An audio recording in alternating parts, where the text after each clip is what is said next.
Reykjanes Peninsula of the Iceland is a very interesting place. We have an extension of the earth crust in that area, which is part of the mid-Atlantic ridge. And the stretching of it has created rift valleys. The most famous one at the moment is what I have called Grindavík Rift Valley. We can see in this area photographs from the Met Office of Iceland, you can see the rift valley and the fault lines and the range.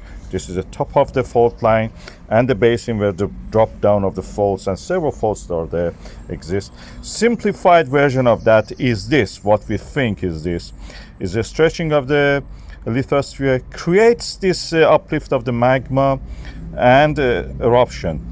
And the Svartsengi volcanic system is formed here in this setting. We have usually eruptions now for the last 4, 5, 6 months. This is how it happens. It stretches the ground due to the uplift. We can map them by the GPS data, as you can see here. And the red line shows where the extension has happened and the uplift. And the uplift of this area creates a bulging of the ground, and the bulging that leads to the eruption, we can actually see that in the form of the eruption that happens in the Sunnuka craters. This is a Svartsengi GPS data we are seeing. Interestingly, when we have the uplift, after the eruption happens, we see a downfall as if the ground falls down due to the magma flowing from the Svartsengi toward the Sunnuka crater to the east. In the Elfdorf, we have the opposite of that. What is interesting, east-west direction, actually, you can see it here.